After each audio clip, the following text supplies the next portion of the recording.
고린도 전서 11장. 형제 여러분, 내가 그리스도를 본받듯이 여러분은 나를 본받으십시오. 내가 가르친 것을 기억하고 내가 전한 전통을 지킨 것은 잘한 일입니다. 하지만 여러분은 남자가 여자의 머리이고 하나님이 그리스도의 머리인 것처럼 그리스도가 남자의 머리라는 것을 알아야 합니다. 머리를 가린 채 기도하거나 말씀을 전하는 남자는 자기 머리를 부끄럽게 만듭니다. 그러나 여자가 머리를 가리지 않고 기도하거나 말씀을 전하는 것은 마치 머리를 삭발한 것이나 다름없는 부끄러운 일입니다. 여자가 머리를 가리지 않는다면 머리를 짧게 자른 것이나 마찬가지입니다. 머리를 짧게 깎거나 미는 것이 여자에게 수치라면 더더욱 머리를 가려야 합니다. 여자는 남자의 영광을 반영하는 반면 남자는 하나님의 인격과 영광을 대표하므로 머리를 가리면 안 됩니다. 여자가 존재하기 때문에 남자가 존재하는 것이 아닙니다. 그 반대입니다. 본래 남자가 창조된 것은 여자를 위해서가 아니지만 여자는 남자를 위해 창조되었습니다. 그러므로 여자는 모든 천사가 볼 수 있도록 남자의 권위를 나타내는 외적인 상징으로 머리를 가려야 합니다. 물론 주 앞에서 남자와 여자는 따로 존재하지 않습니다. 처음은 여자가 남자를 통해 태어났다면 지금은 남자가 여자를 통해서만 태어납니다. 그리고 다른 모든 존재가 그렇듯 남자와 여자 모두 하나님 덕분에 존재합니다. 여러분이 직접 판단해 보십시오. 여자가 머리를 가리지 않고 하나님께 기도하는 것이 적절하고 옳습니까? 여기에 자연적인 원리가 있지 않습니까? 우리는 남자가 머리를 길게 기르면 망신스럽게 느끼지만 여자가 머리를 길게 기르면 멋지고 아름답게 느끼지 않습니까? 우리가 그렇게 느끼는 것은 자연스럽게 자란 긴 머리가 여자의 머리를 가리기 때문입니다. 다만 누군가가 이 문제를 따진다면 나는 우리와 하나님의 교회들이 이런 전통을 지킨다고 말할 따름입니다. 그러나 여러분이 잘했다고 칭찬할 수 없는 것이 있어 지시를 내리겠습니다. 여러분이 교회에 모이면 이로운 것보다 해로운 것이 더 많아 보입니다. 먼저 여러분이 예배하러 모일 때 끼리끼리 모인다는 말을 들었습니다. 사실 무근은 아닌 것 같습니다. 인정합니다. 여러분은 선택할 수 있어야 합니다.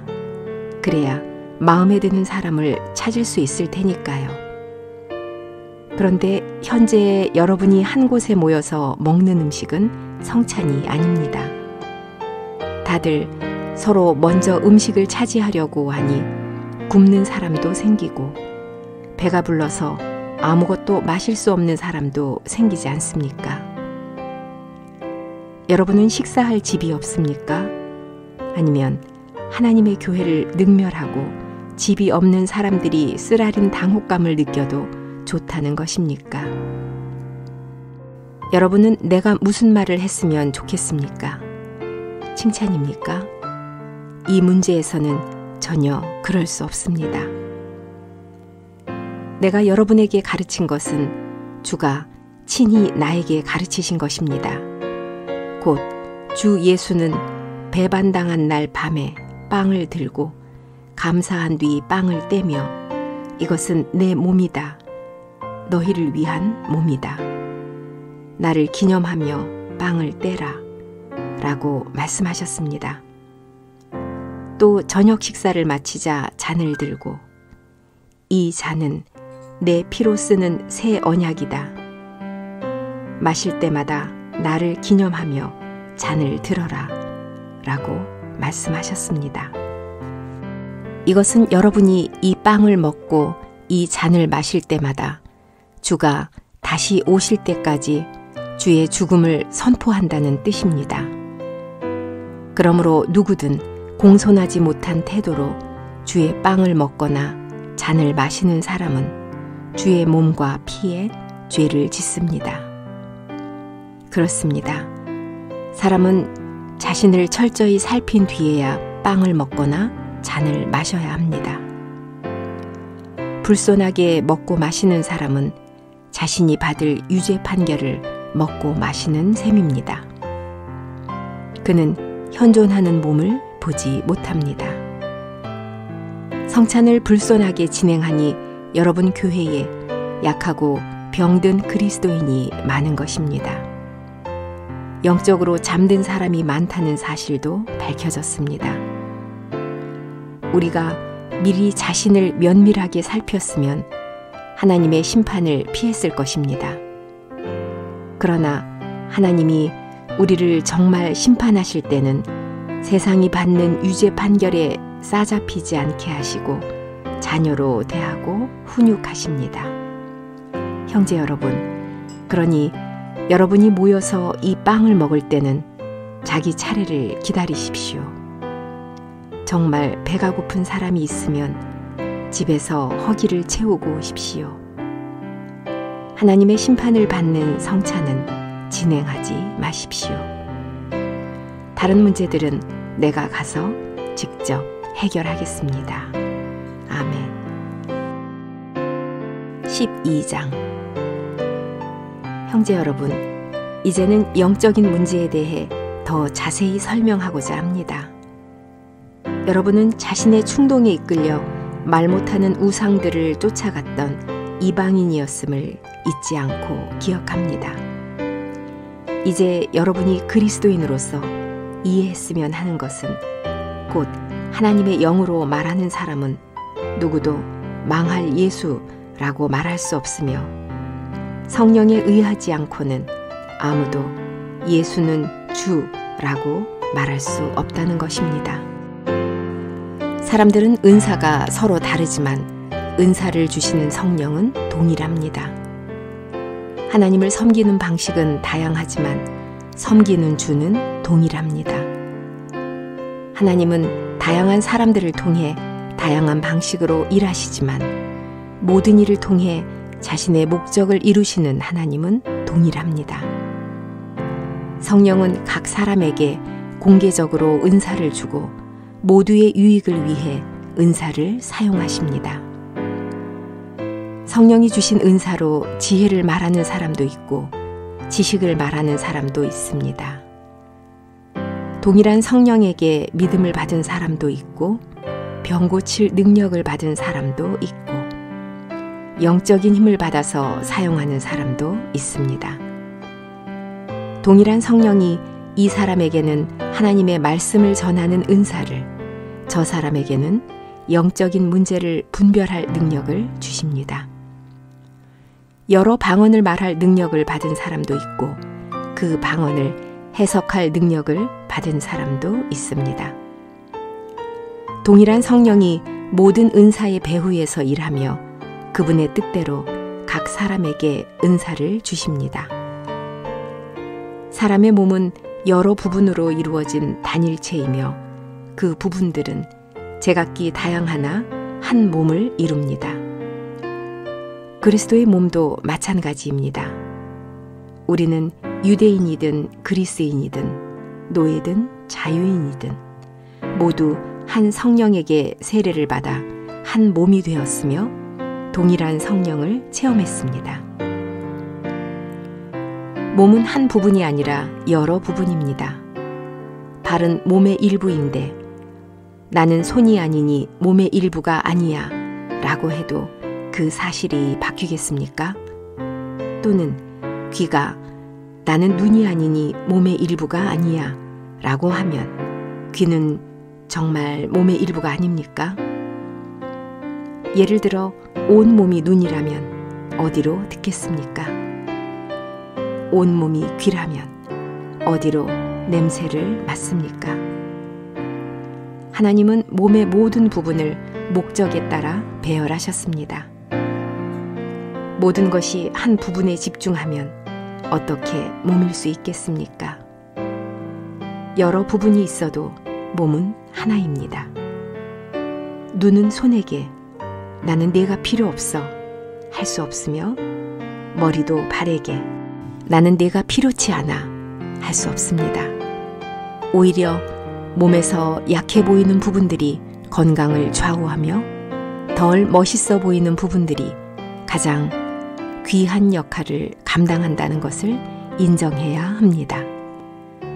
아름답게 보이지 않는 부분들이 더 아름다운 기능을 하는 반면 아름답게 보이는 부분들은 생존과 전혀 무관합니다. 그러나 하나님은 중요하게 보이지 않는 부분들이 중요한 기능을 하게 해서 온 몸을 조화롭게 만드셨습니다. 몸은 모든 부분이 서로 교감하여 하나로 움직입니다.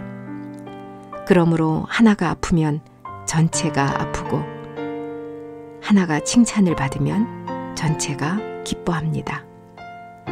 이제 여러분은 그리스도의 몸이며 각 사람은 그 몸의 일원입니다. 하나님은 교회에 먼저 메시지를 전하는 이들을 세우고 둘째로 능력 있는 설교자들을 셋째로 교사들을 세우셨습니다. 그 다음으로 영적인 능력으로 일하는 이들, 병 고치는 은사가 있는 이들, 사람들을 돕는 이들, 권면하는 이들, 다양한 방언을 말하는 이들을 세우셨습니다. 그리스도의 몸을 보십시오. 전부 메시지 전하는 자나 설교자나 교사입니까? 전부 영적인 능력으로 일하는 이나 병 고칠 수 있는 자나 방언을 말할 수 있는 자나 그 방언을 해석할 수 있는 자입니까? 여러분은 가장 좋은 영적 은사를 갈망하십시오. 하지만 나는 여러분에게 그 모든 은사를 능가하는 길을 보이려 합니다. 아멘. 13장. 사람의 말과 천사의 말을 유창하게 하더라도 사랑하지 않으면 나는 마치 시끄러운 관악기나 요란한 심벌주와 같습니다. 내가 미래를 예언하고 마음으로는 사람의 모든 지식뿐 아니라 하나님의 비밀까지 알더라도 또한 산을 움직일 확고한 믿음까지 있다 해도 사랑하지 않으면 아무것도 아닙니다. 내게 있는 모든 것을 사람들에게 나누어 주며 심지어 내 몸까지 불사르게 내어줄지라도 사랑하지 않으면 나는 이룬 것이 전혀 없습니다. 내가 말하는 사랑은 좀처럼 인내심을 잃지 않고 늘 긍정적인 도움을 줄 길을 찾습니다. 그 사랑은 집착하지 않고 돋보이려고 애쓰지 않으며 자만하지 않습니다. 사랑은 정중하고 이기적으로 이익을 추구하지 않습니다. 쉽게 성내지 않습니다. 원한을 쌓아두지 않고 남의 악행을 기뻐하지 않습니다. 오히려 진리를 쫓아 살아가는 사람들과 함께 기쁨을 나눕니다. 사랑은 한없이 참고 끝까지 믿고 언제나 기대합니다. 사랑은 어떤 것보다도 오래 지속합니다. 사랑은 결코 멈추지 않습니다. 예언은 장차 성취되어 끝납니다. 방언은 훗날 필요가 없습니다. 지식은 진리에 흡수됩니다. 우리의 지식은 늘 불완전하며 우리의 예언 역시 불완전합니다. 완전한 것이 오면 불완전한 것은 사라집니다. 내가 어린아이였을 때에는 아이처럼 말하고 느끼고 생각했지만 어른이 된 지금은 그런 일들을 그만두었습니다. 지금 우리는 거울에 비친 수수께끼 같은 모습을 보고 있지만 언젠가 사물의 실상을 있는 그대로 보게 될 날이 옵니다. 지금 내가 아는 진리는 작은 조각일 뿐이지만 하나님이 나를 아시는 것처럼 그 진리를 온전히 알 때가 옵니다. 일생의 세 가지 본질은 믿음과 소망, 사랑입니다. 그러나 으뜸은 사랑입니다. 아멘. 14장. 그러니 사랑의 길을 쫓으면서 성령이 주시는 은사를 갈망하기 바랍니다. 여러분이 바랄 수 있는 최상의 은사는 하나님이 주시는 메시지를 전하는 것입니다. 방언으로 말하는 이는 누구도 그의 말을 이해하지 못하므로 사람들에게 말하는 것이 아니라 하나님께 말씀드리는 것입니다. 그는 오직 영으로 영적인 비밀을 이야기합니다. 그러나 하나님의 말씀을 전하는 이는 이해할 수 있는 말로 다른 사람의 믿음을 세워주거나 격려하거나 위로합니다. 방언으로 말하는 이는 자신의 영혼을 유익하게 하지만 말씀을 전하는 이는 교회를 유익하게 합니다. 나는 여러분이 모두 방언을 말하기를 바라지만 그보다도 하나님의 말씀을 전하기를 더욱 원합니다. 방언을 말하는 이가 교회의 유익을 위해 방언을 해석하지 않는 한 하나님의 말씀을 전하는 이가 하는 일이 더 중요하기 때문입니다. 형제들이여, 내가 여러분을 찾아가 방언을 말했다고 합시다. 이를 통해 여러분에게 진리를 밝히거나 영적인 지식을 전하거나 하나님이 주신 메시지나 그리스도인의 삶에 대한 가르침을 전하지 못한다면 무슨 유익이 있겠습니까? 심지어 플루트나 하프처럼 소리를 내는 물체도 박자를 지키지 않으면 어떤 곡을 연주하는지 누가 알 수 있겠습니까? 나팔을 분명하게 불지 않으면 누가 싸울 준비를 하겠습니까? 그러니 이 경우도 여러분의 방언으로 이해할 수 있는 소리를 내지 않는다면 여러분이 하는 말을 누가 알아들을 수 있겠습니까? 그러려면 차라리 아무도 없는 방에서 혼자 말하는 편이 더 낫습니다. 세상에는 언어가 매우 다양하지만 뜻이 없는 말은 하나도 없습니다. 하지만 말하는 사람의 말소리가 내게 아무 의미도 전하지 못한다면 우리는 서로 외국인입니다. 여러분은 이처럼 영적 은사를 갈망하고 있으니 여러분의 교회가 실질적으로 자라가는데 도움이 되는 은사를 받도록 집중하십시오. 이는 곧 여러분 중에서 방언으로 말하는 사람은 해석도 할 수 있게 기도해야 한다는 의미입니다. 내가 방언으로 기도하면 내 영혼은 기도하지만 마음은 멈춘 채로 있습니다. 그러므로 나는 내 영혼과 마음으로 기도하기로 결심합니다. 노래할 때는 영혼과 마음으로 노래할 것입니다. 그렇지 않으면 여러분이 영혼으로 하나님을 찬미하더라도 가르침을 받지 않은 사람은 여러분이 하는 말을 모르는데 어떻게 아멘 하고 답할 수 있겠습니까? 감사의 내용이 감동적이더라도 그 사람에게는 전혀 유익하지 않습니다.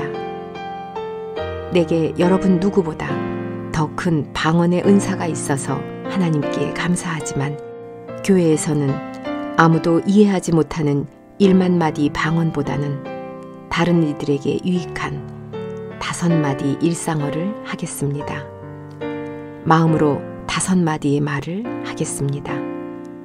형제 여러분, 유치하게 굴지 말고 머리를 쓰십시오. 악에서는 분명히 갓난아기처럼 순수해야 하지만 분별력에서는 온전한 어른이 되십시오. 율법에는 이렇게 기록되어 있습니다. 주가 말씀하신다. 나는 낯선 말을 하는 이들과 이방인들의 입으로 이 백성에게 말할 것이다. 그럴지라도 그들은 내 말을 듣지 않을 것이다. 이 말씀이 의미하는 바는 방언은 비신자들이 아니라 이미 믿는 자들에게 하나님의 능력을 나타내는 징표라는 것입니다. 반면에 하나님의 말씀을 전하는 일은 신자보다 비신자에게 하나님의 능력을 드러내는 징표입니다. 그러니 온 교회가 한데 모여 다 같이 방언으로 말하는 중에 가르침을 받지 않은 이들이나 믿음 없는 이들이 찾아온다면 여러분을 두고 미쳤다고 하지 않겠습니까? 그러나 여러분이 하나님의 말씀을 전할 때 그런 사람이 모임에 찾아온다면 여러분이 한 목소리로 전하는 진리 앞에서 죄를 깨닫고 자극을 받게 될 것입니다. 그가 숨긴 일들이 드러나고 그는 무릎을 꿇고 하나님을 시인하며 하나님이 참으로 여러분 가운데 계시다고 말할 것입니다. 형제 여러분, 여러분은 모일 때마다 각자 찬송이나 교훈, 영적인 진리, 방언과 통역을 할 수 있게 준비해야 합니다. 무엇을 하든지 목적은 교회의 믿음을 견고하게 하는 것이어야 합니다. 방언으로 말하는데 문제가 생기면 두세 사람만 말하게 제한하십시오. 그들은 순서대로 말해야 하며 방언을 통역할 사람이 있어야 합니다. 통역할 사람이 없으면 방언을 말하는 이는 교회에서 침묵해야 하며 오직 자신과 하나님과만 말해야 합니다. 말씀을 전하는 이도 두세 사람이 넘지 않게 하고 다른 이들은 들은 말씀을 숙고하십시오. 그러나 자리에 앉아있는 사람에게 진리의 메시지가 임하면 말하고 있는 이는 설교를 멈추어야 합니다. 이렇게 해야 여러분 모두가 번갈아가며 메시지를 전할 기회를 얻습니다. 그리하여 모든 이가 무언가를 배우고 믿음의 자극을 받습니다. 참된 설교자는 제 심령을 제어합니다. 모든 교회에서 분명히 드러나듯 하나님은 무질서한 분이 아니라 조화로운 분입니다. 여자들은 교회에서 침묵하십시오. 그들이 말하는 것은 허용되지 않습니다. 그들은 율법이 지시하는 이 규정에 따라야만 합니다. 의문이 생기면 집에서 남편에게 물어야 합니다. 여자가 교회에서 제어되지 않은 말을 하는 것은 적절하지 못하기 때문입니다. 여러분은 여러분의 교회에서 하나님의 말씀이 기원한다거나 여러분이 하나님의 진리를 독차지하고 있다고 여깁니까? 여러분 중에서 자기를 참된 설교자이며 영적인 사람으로 여기는 이가 있다면 내가 하나님의 명령을 받아 편지를 썼다는 것을 아십시오. 이 사실을 인정하지 않는 사람은 인정해주지 마십시오. 결론적으로 형제 여러분, 방언을 막지는 말되 하나님의 말씀 전하기를 갈망하십시오. 모든 일을 품위 있게 질서에 따라 진행하기 바랍니다. 아멘. 15장. 형제들이여, 이제는 여러분에게 전했던 기쁜 소식을 다시 말하려 합니다. 여러분은 그 기쁜 소식을 받아들이고 그 위에 섰습니다. 여러분이 무의미하게 믿은 것이 아닌 한 내가 전한 메시지를 충실히 믿으면 그 기쁜 소식을 통해 여러분의 구원은 이루어질 것입니다. 나는 지극히 중요한 메시지를 받아 여러분에게 전했습니다. 이는 성경 말씀대로 그리스도가 우리 죄를 위해 돌아가셨다는 것입니다. 그리고 역시 성경에서 예언한 대로 그분은 장사한 지 사흘째 되는 날에 다시 살아나셨습니다. 게바가 그분을 만났고 그 다음에는 12제자가 만났으며 그 이후에는 500명이 넘는 그리스도인이 동시에 그분을 만났습니다. 그들 중 몇몇은 세상을 떠났지만 대부분은 지금도 살아있습니다. 그러고는 야고보가 그분을 만났으며 그 뒤에는 그분의 메시지를 전하는 모든 이가 그분을 만났습니다. 그리고 끝으로 꼭 비정상적으로 늦게 태어난 아기 같은 나 역시 그분을 만났습니다. 나는 메시지를 전하는 이들 중에 가장 낮은 자이며 하나님의 교회를 박해했던 사람이기 때문에 사실 그 호칭을 받을 자격도 없습니다. 그러나 나는 하나님의 은혜로 지금의 나가 되었으며 그분이 주신 은혜는 헛되지 않았습니다. 나는 그들 중 어떤 이보다도 더 열심히 일했지만 그 일을 한 것은 내가 아니라 내 안에 있는 하나님의 은혜였습니다. 하여튼 내가 했든 그들이 했든 누가 그 일을 했든 간에 우리는 이 메시지를 전했고 여러분은 이 메시지를 믿었습니다. 그리스도가 죽은 자들 가운데서 살아나셨다는 것이 메시지의 핵심이라면 어떻게 여러분 가운데 누군가가 부활을 부정할 수 있습니까? 죽은 사람의 부활이 없다면 그리스도도 다시 살아나지 못하셨을 것입니다. 만약 그리스도가 살아나지 않으셨다면 우리가 전하는 말씀도 여러분의 믿음도 아무 의미가 없습니다. 나아가 하나님을 위한 우리의 증언도 거짓말이 되고 맙니다. 우리는 하나님이 그리스도를 다시 살리셨다고 엄숙히 증언했습니다. 그러나 죽은 사람이 살아나지 못하는 것이 사실이라면 그 증언은 순전히 거짓말입니다.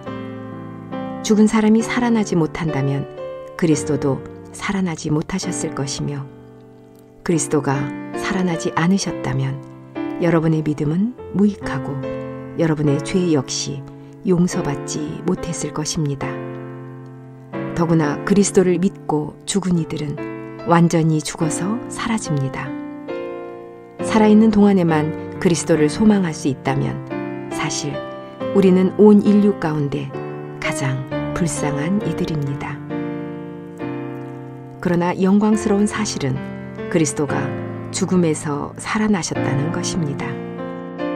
그분은 죽음으로 잠든 모든 이들 가운데서 최초로 살아나셨습니다. 한 사람 때문에 온 세상이 죽듯이 한 분 덕분에 우리는 부활합니다. 죄 많은 인류에 속한 모든 사람은 죽음을 맞습니다. 하지만 그리스도에게 속한 모든 사람은 살아납니다. 순서가 있습니다. 그리스도가 맨 처음이고 그분이 오실 때 그분에게 속한 모든 이가 살아납니다. 종말은 모든 통치와 권력, 권세를 무너뜨리신 그리스도가 그 나라를 아버지 하나님께 드릴 때 찾아오며 그 전에는 오지 않습니다. 그리스도의 통치는 모든 원수를 정복할 때까지 반드시 계속됩니다. 최후에 멸망할 원수는 바로 죽음입니다. 성경은 이렇게 말씀합니다. 그분은 모든 것을 그의 발 아래 복종하게 하셨다. 그런데 모든 것을 그리스도에게 복종하게 하신 하나님 자신은 분명히 이 모든 것에 포함되지 않습니다. 그렇지만 모든 것이 하나님께 복종하게 되면 성자 자신도 통치권을 주신 하나님께 복종합니다. 그리하여 결국 하나님은 절대적이며 완전한 하나님이 됩니다. 나아가 여러분은 이 점을 고려해야 합니다. 만약 부활하지 않는다면 여러분 중 일부가 죽은 이를 대신해서 세례를 받는 것이 무슨 의미가 있습니까? 여러분이 시체를 위해 세례받을 이유가 어디 있습니까? 왜 우리가 시시각각 위험하게 살아야 하겠습니까? 우리가 주 그리스도 예수 안에서 자랑스럽게 확신하는 것으로 보증합니다. 나는 날마다 죽음을 직면합니다. 흔히 쓰는 표현대로 내가 이곳 에베소에서 맹수들과 싸웠다 해도 죽음 이후에 다른 삶이 없다면 그런 시련을 이긴들 무슨 유익이 있겠습니까? 내일이면 죽을 목숨, 차라리 먹고 마시고 즐깁시다. 여러분은 속지 마십시오. 나쁜 친구를 사귀면 올바른 행실을 더럽힌다는 말은 사실입니다.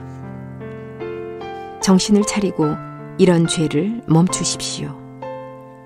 하나님을 모르는 이들이 있다는 것을 기억하십시오. 내가 이런 글을 쓸 수밖에 없다니 여러분은 부끄러운 줄 아십시오. 그러나 어떻게 부활합니까? 죽은 사람들은 어떤 몸으로 부활합니까? 라고 묻는 사람이 있을 것입니다. 어리석은 질문입니다. 여러분은 씨앗이 죽지 않고는 싹이 나지 않음을 체험으로 합니다. 우리는 파종할 때 마침내 자라날 몸이 아니라 이를테면 밀 같은 씨앗의 나달을 뿌립니다. 하나님은 법칙에 따라 씨앗에 몸을 주십니다. 씨앗의 종류대로 각기 다른 몸을 주십니다. 신체도 모두 같지 않습니다. 사람, 동물, 새, 물고기의 신체는 다릅니다. 하늘에 있는 몸이 있으며 이 땅에 있는 몸도 있습니다.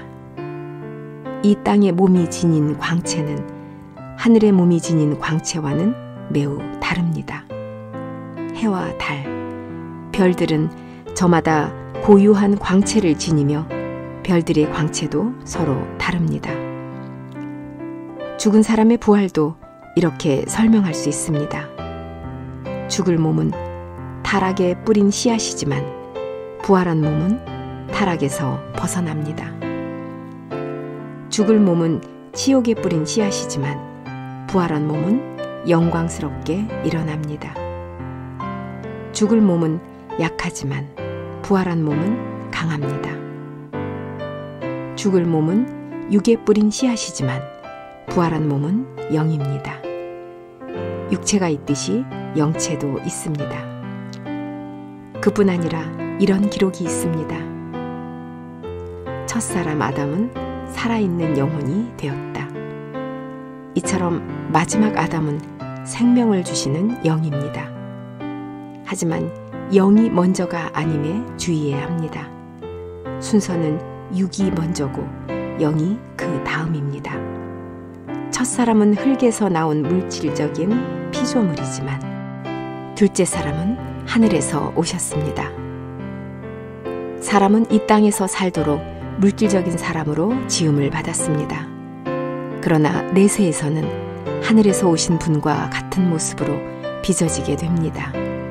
그러니 우리는 물질적인 형태로 지음받은 것처럼 이후에는 하늘의 형태로 지음받게 됩니다. 형제들이여, 확실히 말하지만 혈육을 지닌 인간이 하나님 나라를 얻는 것은 전혀 불가능합니다. 일시적인 존재는 영원을 소유할 수 없습니다. 여러분에게 비밀을 말하려 하니 잘 들으십시오. 우리가 다 죽지는 않습니다. 마지막 나팔이 울리면 우리는 모두 갑자기 눈 깜빡할 사이에 변화됩니다. 나팔 소리가 울리면 죽은 자는 부활하여 타락에서 벗어나고 우리는 변화될 것입니다. 썩을 본성은 불의의 본성이 되고 죽을 몸은 불멸의 몸이 됩니다. 그리하여 불호 앞에서 부패가 사라지고 불멸 앞에서 죽음이 사라지면 다음 성경 말씀이 이루어집니다. 아, 죽음아, 지금도 네가 이겼느냐? 네 독침은 어디에 있느냐? 죄는 죽음의 독침이고 율법은 죄의 힘입니다. 그러므로 우리 주 예수 그리스도를 통해 이 모든 것을 이기게 하시는 하나님께 감사를 드립니다. 그러니 내 형제들이여, 굳건히 서십시오. 부지런히 주의 일을 하며 어떤 일에도 흔들리지 마십시오. 그분을 위해 하는 일은 조금도 무산되거나 헛되이 끝나지 않음을 확신하십시오. 아멘. 16장. 궁핍한 그리스도인들을 돕는 헌금에 관해서는 내가 갈라디아 교회에 제시한 원칙을 동일하게 따르기 바랍니다. 모두 그 주 첫날에 각자 형편대로 헌금해서 내가 여러분에게 갈 때 헌금할 필요가 없게 하십시오. 내가 도착하는 날 여러분이 임명한 사람에게 헌금과 내가 쓴 추천서를 맡겨서 예루살렘으로 보내겠습니다. 만약 나도 가야 한다면 같이 사람을 모으겠습니다. 계획대로 마케도니아 여행을 마친 후에 여러분에게 가겠습니다. 여러분 곁에 잠시 머물거나 어쩌면 겨울을 함께 지낼 수도 있겠지요. 그러고 나면 다음 행선지가 어디든 길을 떠나게 될 것입니다. 여러분을 지금 잠깐 스치듯 만나고 싶지는 않습니다. 주가 허락하시면 여러분과 함께 얼마간 지내고 싶습니다. 오순절 때까지는 이곳 에베소에 머물려 합니다. 이곳에서 유익한 일을 할 중요한 기회를 얻었지만 나를 반대하는 이들이 많기 때문입니다. 디모데가 여러분에게 가면 마음 편히 머물게 해주십시오. 그는 나처럼 주의 진실한 일꾼이므로 그를 얕볼 이유가 전혀 없습니다. 또한 그가 편안히 길을 떠나게 해주기 바랍니다. 나는 그가 그리스도인 형제들과 함께 나를 만나러 이곳에 오기를 기다리고 있습니다. 우리 형제 아볼로에게 다른 이들과 함께 여러분에게 가라고 강하게 권했지만 그때는 분명히 하나님의 뜻이 아니었습니다. 그러나 그는 기회가 생기는 대로 곧 여러분에게 갈 것입니다. 늘 경계하고 믿음에 견고히 서서 남자답게 살며 강건하십시오. 모든 일을 사랑으로 하십시오. 형제 여러분에게 부탁이 있습니다. 아카이아에서 처음으로 그리스도인이 된 스테파나스 가족을 기억합니까?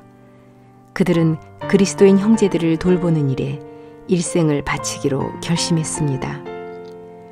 여러분은 그런 이들의 수고를 알아주고 그들과 함께 일하며 힘쓰는 이들의 공로도 인정해주기 바랍니다. 나는 스테파나스와 포르투나투스, 아카이쿠스가 이곳에 도착해서 무척 기쁩니다.